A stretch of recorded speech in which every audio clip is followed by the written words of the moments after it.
लोग बेलचा, कुदाली, बल्लम ऐसी चीजें लेकर के, रस्सियां लेकर के अंदर घुसते दिखाई देते हैं। And then the attack on media happens. कुछ लोग ऐसे थे वहां पर जो पूरी योजना बनाए हुए थे, ऐसी योजना कि साहब वो फोटो नहीं खींचने दे रहे थे, मार रहे थे। पत्रकारों की जो पिटाई हुई है कि साहब फोटो ना लेने आ पाए। मीडिया वालों को किसी को नहीं मारा गया, ये झूठ बात है। किसी को मीडिया वाले को मारा गया हो, एक को भी प्रस्तुत कराओ जिसको चोट लगी हो, ये बकवास है। विश्व हिंदू परिषद के एक नेता हमारे बड़े संपर्क में रहते थे, बड़े अच्छे आदमी थे। वो कहते थे कि देखो, कैमरा एक भी बचने न पावे और एक भी पत्रकार विदेशी ठीक से जाने न पावे, ये हम हिंदुओं को आतंकवादी कहते हैं। तो कोई कैमरामैन उस दिन 10 बजे के बाद जो कैमरा चमका, फ्लश चमका, तो उस पर त्रिशूल गिरा, वो टूट गया। उसके बाद मीडिया के कैमरे तोड़े जाते हैं, फिल्म्स जो कैमरे में शूट कर ली गई होती है उनको छीन लिया जाता है, और मीडिया को एक तरह से धक्का दे करके everybody was हर्डेड into the Manas Bhavan. केवल 2 हमारे भाई थे कैमरामैन, जयदी साहब थे, बड़े मुंह लगे थे हम लोगों के, किस किस अखबार में भेजते थे मुझे नहीं मालूम है। और एक स्वतंत्र चेतना के मिश्रा जी थे और एक रणविजय सिंह, 3 लोग। इन लोगों ने फोटो ली, सब लखनऊ के रिपोर्टर थे। इन्हीं को फोटो लेने दिया गया, जो फोटो उपलब्ध है अखबारों में छपी, बाकी किसी को फोटो नहीं मिली। यहाँ that there were many journalists who had tears in their eyes. They had tears in their eyes because every time a journalist goes to a spot, उसके दिमाग में होता है कि सबसे खराब क्या हो सकता है, मगर बहुत सारे लोगों के दिमाग में, जिसे कहते हैं इन देयर इमेजिनेशन एंड कल्पना में, मौत गिराया जाएगा नहीं।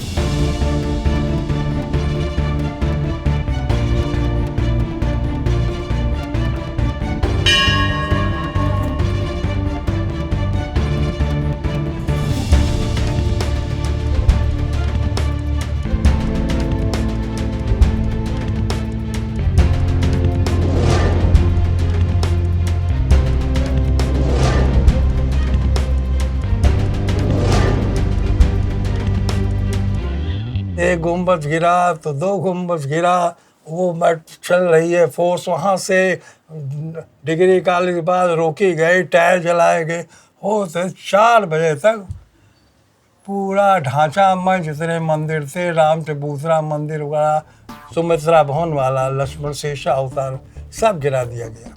और फिर जब सारा मलबा इकट्ठा हो गया तो कारसकों ने एक बहुत बड़े रस्से की भी व्यवस्था की थी। रस्सा बांध के उस सारे मलबे को खींचे जा रहे थे। इस तरीके से वो घटनाएं 6 दिसंबर 92 की घटी हैं। लगभग 7 बजे सायंकाल तक यह सब कुछ गिर गया, और उसके बाद वहाँ जो बड़े बड़े चट्टान थे उसको हटा करके बराबर किया गया। उस बराबर करने के बाद एक तिरपाल तान दिया गया। उसी तिरपाल में सिंहासन पर जहाँ रामलला थे, उन सिंहासन सहित उसमें स्थापित कर दिया गया, और 7 बजे से पूजा अर्चना इसी 6 को ही शुरू हो गई थी। हमको जो कैसेट्स दिए गए, मैंने एक एक कैसेट को देखा था। 12 बजे तक मूवमेंट एकदम शांति से चल रहा था।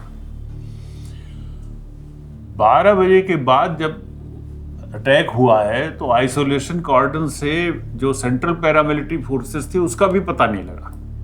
3 डोम थे, 3 डोम 1:35 पे शायद एक गिरा, दूसरा 3 साढ़े 3 बजे गिरा, और आखिरी पूरा डिमोलिशन कंप्लीट 5 बजे तक कंप्लीट हो गया था।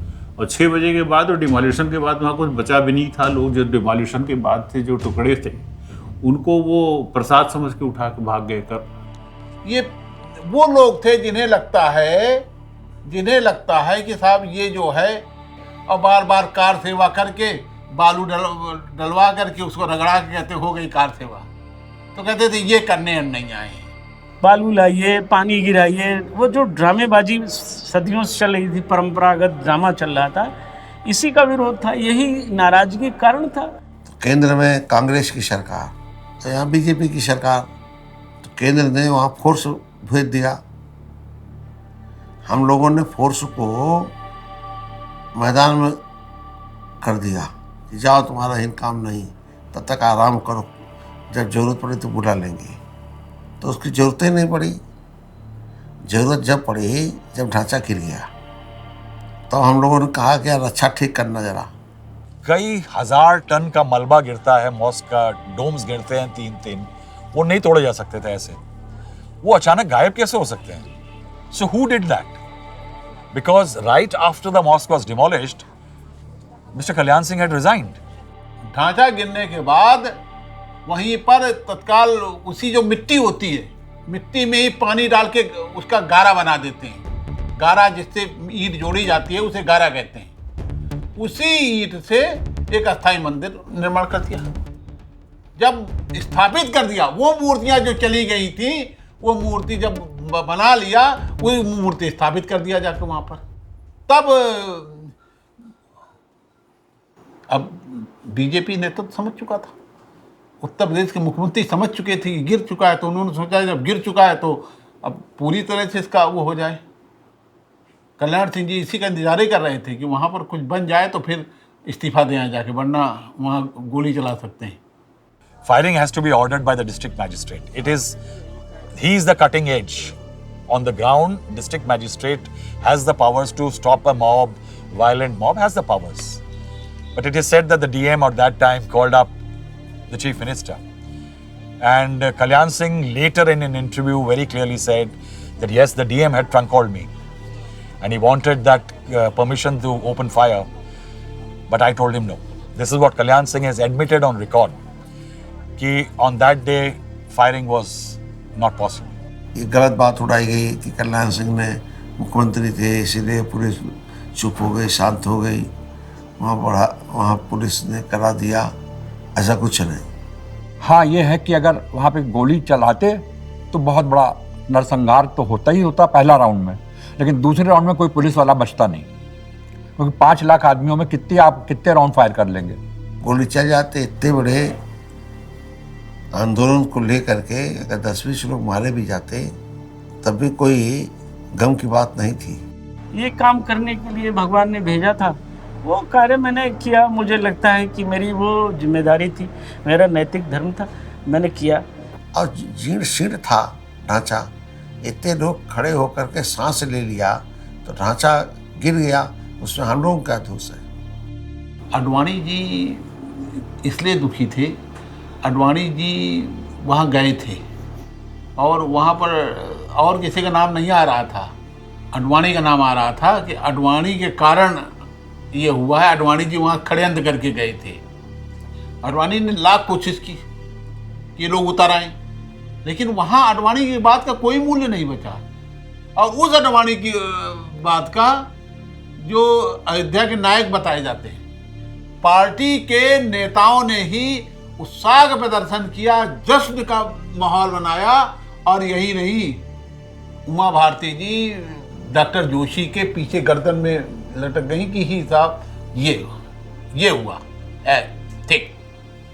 ये एक बड़ी बात थी और जवाब लोकसभा में आडवाणी को ही देना था, जो उछल कूद रहे थे उनको नहीं देना था। घबराहट आडवाणी साहब को भी बहुत था।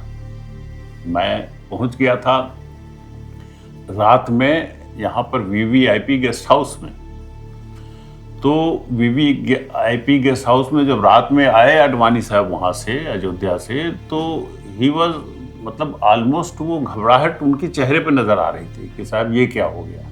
He was not expecting that. तो मैं खड़ा था, तो वो गेस्ट हाउस में जब चले गए तो उनके सिक्योरिटी ऑफिसर से एक आदमी ने कहा कि साहब वो जो मीर बाकी का शिलालेख टूटा था, जिसको पवन पांडे लेकर के पूरे शहर में घूम रहे थे, तो वो मीर बाकी का शिलालेख का एक टुकड़ा आडवाणी जी की गाड़ी में किसी ने रख दिया था।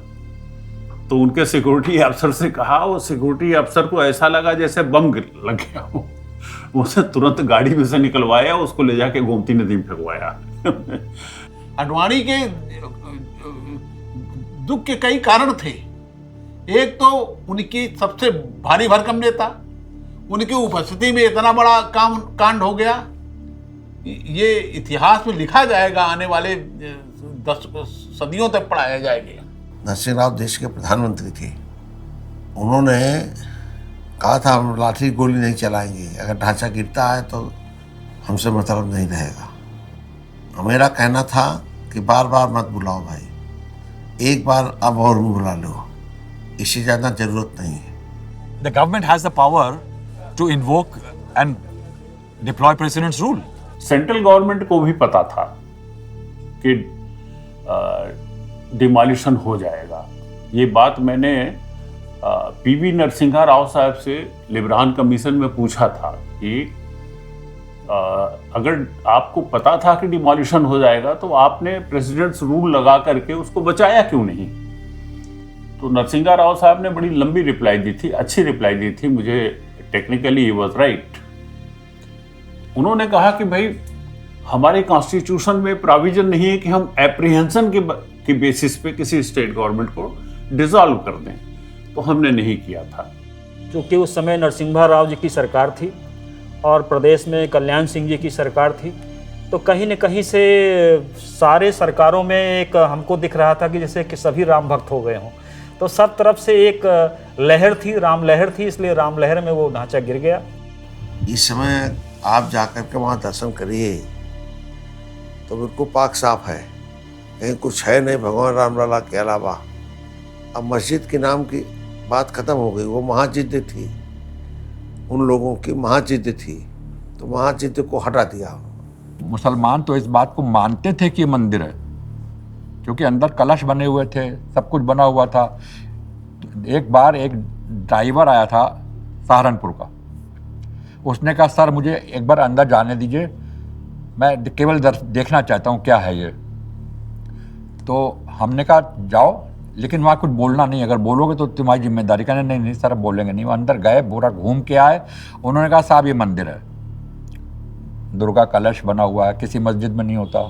सीता रसोई थी और ऐसे कई जगहें थी जहाँ बाकायदा धनुष बाण बना हुआ था सबका, वो सब तो किसी मस्जिद में होते नहीं हैं। तो जो असलियत मुसलमान वहाँ के अयोध्या के सब जानते थे कि इससे मंदिर, तो इसलिए उन्होंने कभी बल्कि वो लोग खुश हुए कि चलिए अब अयोध्या में अब कुछ नहीं होगा, अब शांतिपूर्वक हम लोग रहेंगे। 92 जब डिमोलिश हुआ है उसके बाद तो अयोध्या के आए थे मुसलमान, चले आए थे। कुछ रौनाही एक गांव है, कुछ जगनपुर एक गांव है, कुछ बड़ी मुआ एक जगह, वहाँ इनके छप्पर वगैरह हो गए तो ऐसा लगता था कि कोई अयोध्या जाना पसंद नहीं करेगा। लेकिन धीरे धीरे फिर हालात ठीक हुए, हिंदू लोगों को कहा नहीं आप लोग आइए रहिए, वो सब आराम से रहे। Many will agree that this can be called the graveyard of communal harmony in India. Communal harmony that day died in India because the government was allowing something which the courts didn't want to happen, and it happened that day. जो demolition हुआ तो demolition के बाद भी उसके अंदर से deities निकली, दीवालों के अंदर से निकली, और कुछ जो डीटीज थी उनको उल्टा करके लगा दिया गया था। तो वो डीटीज का भी इन्वेंट्री बना हुआ है, वो इन्वेंट्री बना करके वहाँ पर रखा हुआ रामकथा कुंज में, आज भी वो मौजूद है। तो जो समतलीकरण हुआ तो हिंदुओं को मन में ये हुआ कि यार यहाँ पर मंदिर ही गिरा करके ये सब बना हुआ है। मंदिर गिराए गए थे, उसको गिरा करके वहाँ मास्क बनाए गए थे। सोमनाथ टेम्पल के कंस्ट्रक्शन से ये बात तो गवर्नमेंट खुद मानती है। That day the dispute was over, virtually. Because if the mosque is gone, yet again, what will the Muslims fight for? FIR दर्ज हुई। FIR पहले जब रिवॉल्यूशन हो रही थी उसी समय शाम को 6 बजे एक FIR दर्ज हुई। उसका क्राइम नंबर 197 दिया गया था। वहाँ का थाना राम जन्मभूमि का जो इंचार्ज था प्रियंवदा नाथ शुक्ला, उसने एक FIR दर्ज की जिसमें लाखों कार सेवक अज्ञात कार सेवक के नाम से दर्ज की, किसी कोई नेम्ड नहीं था। उसमें यह लिखा गया कि 12 बजे और 12:15 के बीच में हजारों कार सेवक जो हैं वो मस्जिद की तरफ भागे। ये पहली FIR दर्ज होती है एक, इंटरेस्टिंगली, और उसमें किसी लीडर्स का जिक्र नहीं है। उसके बाद अगले दिन जब प्रेसिडेंट रूल लग गया था तो बैक डेटेड, एंटी डेटेड करके क्राइम नंबर 198 जो दर्ज कराया गया वो गंगा प्रसाद मिश्रा सेकंड ऑफिसर ने दर्ज कराया, इंचार्ज ने नहीं दर्ज कराया। और उसमें 8 लोगों के नाम थे, लाल कृष्ण आडवाणी, मुरली मनोहर जोशी, उमा भारती, विनय कटियार, 8 लोग थे टोटल। वो दर्ज कराया गया था कि ये लोग राम कथा कुंज के ऊपर ये लोग भड़काऊ भाषण दे रहे थे, तो 2 मुकदमे हो गए। 10 दिसंबर रहा होगा, 11 दिसंबर ऐसे कुछ रहा होगा। कहा कि अब मुसलमान जो हैं यहाँ से कूच करेंगे वहाँ जाके, और जो हटमेंट में बनाया गया उसको तोड़ देंगे हम लोग नहीं रहने देंगे। हालांकि उन्होंने अंडरटेकिंग यही दी थी कि हम लोग ऐसा कुछ नहीं करेंगे, वो शांतिपूर्वक प्रदर्शन रहेगा, चले आएंगे। जब उन्होंने जफर याब जिलानी जी ने बातें शुरू की, अपना भाषण शुरू किया, तो उन्होंने एक बात कही कि जो उस दिन हुआ अयोध्या में वो राम भक्तों ने नहीं किया था, वो हराम भक्तों ने किया था। इस पे फिर वहाँ शुरू हो गया। तो फिर हम लोगों को मजबूरी में बहुत ज़बरदस्त लाठीचार्ज करना पड़ा कि हमने कहा अब ये लोग वहाँ नहीं जाएंगे। अक्टूबर 5, 1993 को सीबीआई एक कंसोलिडेटेड चार्जशीट फाइल करते। पहली जो चार्जशीट दाखिल हुई वो 40 लोगों के खिलाफ, सरकार बनाम बाला साहब ठाकरे, उसमें हम 40 लोग आरोपी बनाए गए। सबसे ज़्यादा मुकदमा इत्तेफाक से मेरे ही ऊपर था। 49 एफआईआर में पहले इन्वेस्टिगेशन लोकल पुलिस ने शुरू किया, 1 ही 2 दिन किया, तो उसमें वो आ गया कि कितने लोग इंजर्ड हैं, कितने लोग एडमिट हैं, कितने लोग एडमिट नहीं हैं, कहाँ गए हैं सब। उसके बाद उस केस को सीबीसीआईडी को दी गई। सीबीसीआईडी एक एजेंसी होती है स्टेट गवर्नमेंट की। सीबीसीआईडी को इन्वेस्टिगेशन दे दिया गया। सीबीसीआईडी ने क्या किया कि चार्जशीट फाइल कर दी।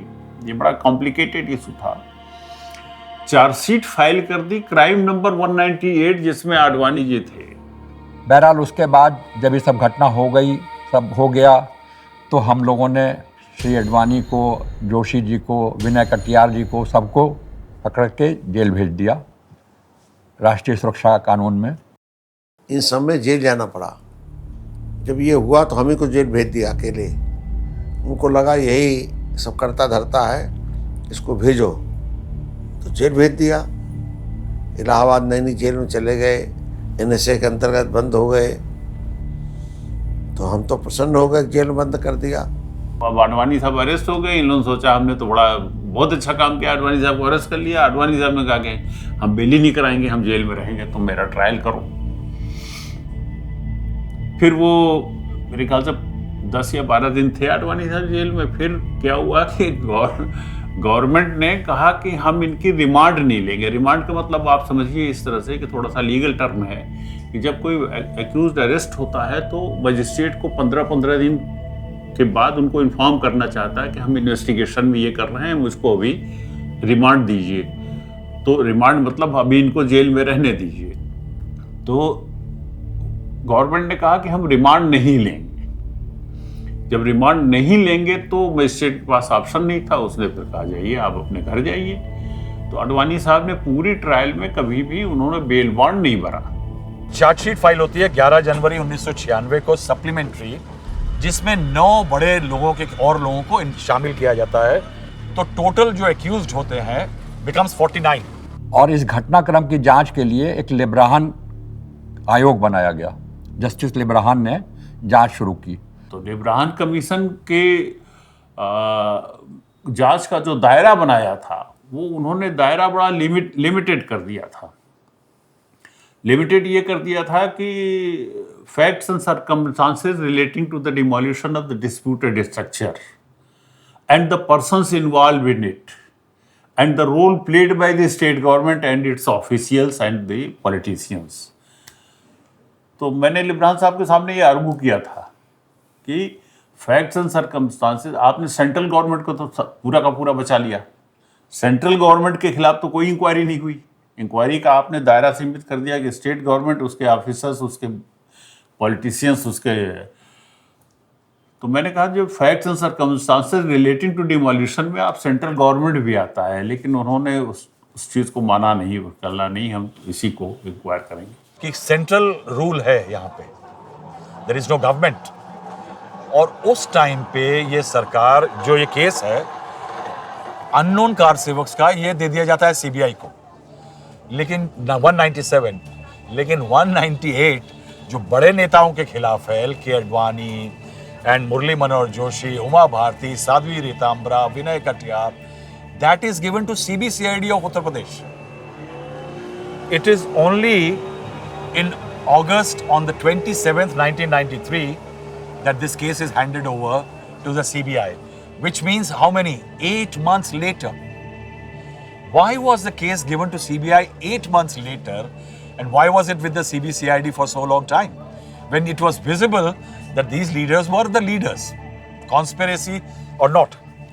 मुझे भी बयान के लिए बुलाया गया, तो मुझसे कहने लगे कि आप ये बताइए कि घटना शुरू किसने की। हमने कहा कार सेवकों ने की। कहने किसी को आप आइडेंटिफाई कर सकते हैं? हमने कहा नहीं, क्योंकि वो सब जय श्री राम के नारे लगा रहे थे और उनमें अधिकतर साउथ के थे जो लोकल नहीं थे। एक्चुअली जस्टिस लिब्राहन चाहते थे कि मैं नेताओं का नाम ले दूं कि इन लोगों ने करवाया, वो हमने नहीं कहा। तो बाद में जब जस्टिस लिब्राहन आयोग की रिपोर्ट आई तो उसमें सबसे मुख्य वो अभियुक्त उन्होंने 2 को बनाया, एक स्वर्गीय प्रधानमंत्री श्री अटल बिहारी वाजपेयी को और एक मुझे। जो लोग इंजर्ड हुए थे 51, वो CBCID ने उनको मुलजिम भी बनाया था शुरू में, और अपनी केस डायरी में दिखाया कि ये सब एक्यूज्ड हैं, क्योंकि वो इंजर्ड थे तो ऑब्वियस था कि वो तो वहाँ पर थे ही, मौजूद ही थे। लेकिन CBI ने उसमें से किसी को मुलजिम नहीं बनाया।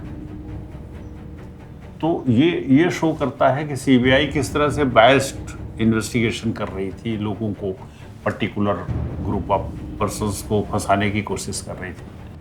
सीबीआई ने जो चार्जशीट दाखिल की थी उसमें अलग अलग सबके चार्जेस लिखे थे। तो मेरे ऊपर जो चार्जेस थे वो सीधे ढांचा तोड़ने के थे कि आप संतोष दुबे, आपने कई हजार लोगों के साथ ढांचे पर हमला करके तोड़ा। मैंने स्वीकार किया, मुकदमा चलता रहा। और जब 96 में एविडेंस शुरू हुई तब जो हमारे गवाहों के लिस्ट या सब पार्टी की लिस्ट आई तो कोई 150, कोई 200, कोई 300, तो मैं कि तो वो ज़्यादा है, फिर तो लिस्ट दी गई है, रिकॉर्ड कम होंगे। हमने अपने विटनेसेस की लिस्ट दी, मुस्लिम पक्ष ने अपने विटनेसेस की लिस्ट दी। वो लिस्ट कोर्ट के सामने गई, कोर्ट ने उस लिस्ट को देखा और कोर्ट ने सबके जो बायोडेटास थे उनको देखा और उसमें से जिनको फिट पाया कि कोर्ट के सामने अपनी बात कह सकते हैं, कोर्ट का समय नष्ट नहीं होगा, उन्हीं विटनेसेस को कोर्ट ने कॉल अपॉन किया। 70% विटनेसेस जो हैं हमारे हिंदू हैं, वकील हमारे सारे हिंदू हैं। What else can be said? More than 100 witnesses आए सबके पक्ष के तरफ से। पहले तो लड़ाई हुई, शुरू में लड़ाई हुई और बड़ी इंटरेस्टिंग लड़ाई थी। मुसलमानों ने अपने एक्सपर्ट्स को पेश किया और वो सब लेफ्टिस्ट थे और उन्होंने पहली लड़ाई शुरू किया कि it is not that Ayodhya where Lord Rama was born. हमारी एविडेंस ये थी कि वहाँ एक पत्थर लगा था, उसी भी कहा था कि इसे बाबर ने 1528 में बनवाया, और बुक्स थी तमाम, सभी बुक्स में लिखा हुआ है। किसी बुक में नहीं लिखा हुआ है कि यहाँ राम जन्मभूमि थी। हम ये कहते हैं कि इस बात की कोई एविडेंस नहीं थी कि ये राम जी वाली अयोध्या है। मुसलमानों के द्वारा ही कहा गया कि 1528 में बाबर के कमांड पर मीर बाकी ने राम जन्मभूमि स्थल पर मस्जिद तामीर कराई है, लेकिन बाबरनामा में कहीं भी किसी भी मीर बाकी का कोई जिक्र नहीं आया है।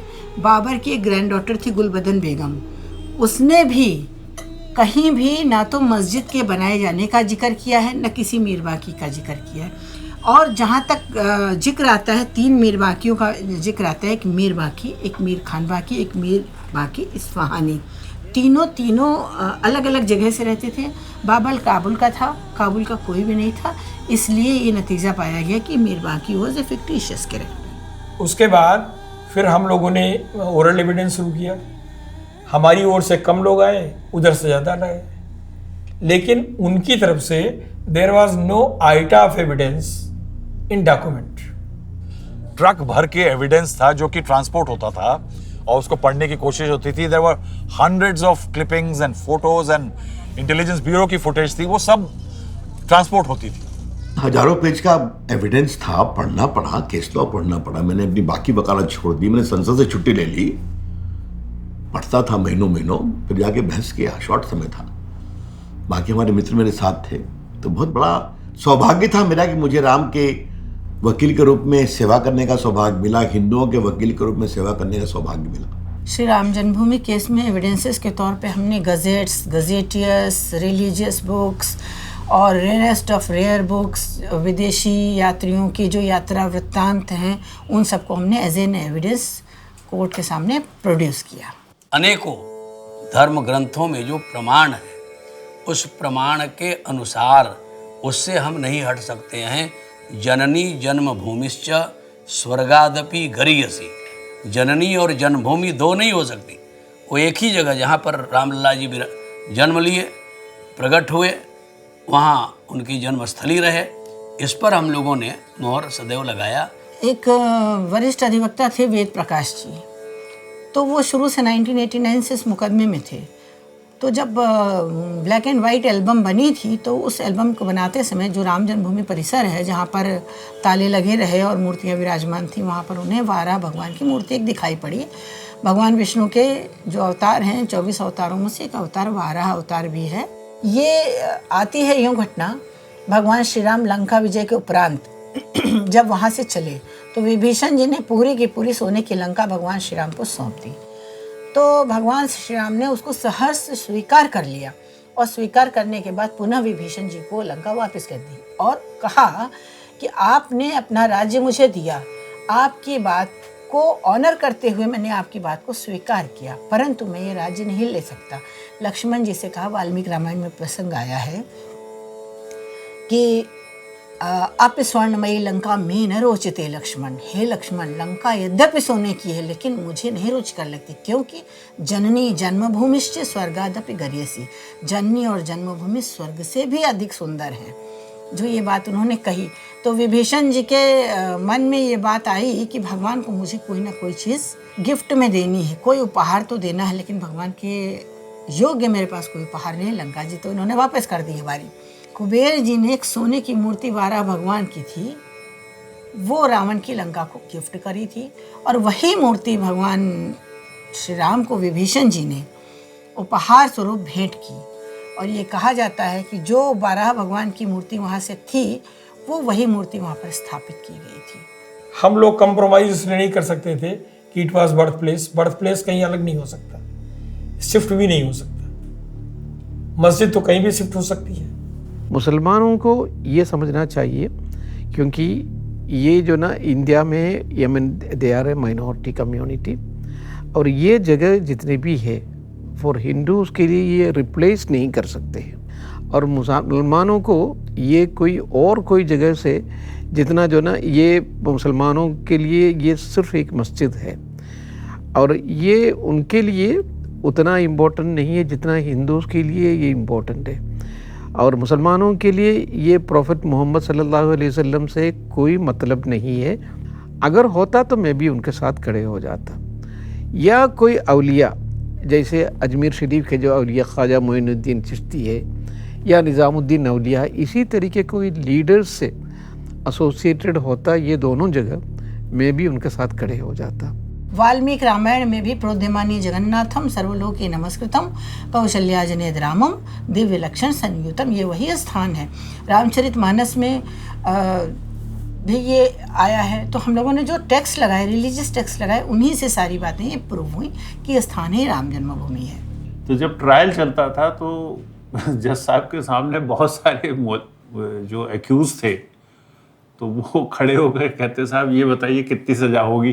तो जज साहब बिगड़ जाते थे, कहना क्या मतलब है तुमसे, तो कहना साहब बता तो दीजिए कितनी सज़ा होगी। कहना 7 साल। अरे सज़ा दीजिए, जाएं हम अपने घर, अपने 7 साल काट के घर जाएं, सोचेंगे भगवान राम की सेवा कर ली। तो जज साहब भी चिढ़ जाते थे। हाई कोर्ट में एविडेंस शुरू हुआ। एविडेंस के पहले एक और stage I, archaeological survey of India की। उस समय थे जस्टिस सुधीर नारायण। उन्होंने एक आदेश किया कि इस पर हम एक्सरे के जरिए ये जानना चाहते हैं कि यहाँ पर क्या था। और एक्सरे में उन्होंने ये किया कि जहाँ रामलला सीटेड थे उसके 10 फीट के अर्धगिर्द छोड़कर बाकी सबका वो उन्होंने एक्सरे कराया। रसन कोई इंजीनियर आया और उसने वो मशीन चलाकर जैसे एक्सरे में ज़मीन को देखा, कहा दिया कुछ ब्लॉक मिल रहे हैं बिना खुदाई के नहीं पता चलेगा कि व्हाट इज़ द मटेरियल। तब खुदाई करने का आदेश एसआई को दिया गया, एएसआई को दिया गया। तो जब एनामलीज आई तो we became proud of it, the court became proud of it, the parties became proud of it. और स्थिति ये हुई कि उन्होंने लास्ट में ये लिखा कि however it can be prove by actual excavation on spot. तो in spite of objection by Muslims court ने ऑर्डर कर दिया। जब कोर्ट ने डिसाइड किया कि जब बाबरी मस्जिद नहीं रही इसकी खुदाई कराएंगे, तो हिंदू भी परेशान, मुस्लिम भी परेशान, क्या निकलेगा?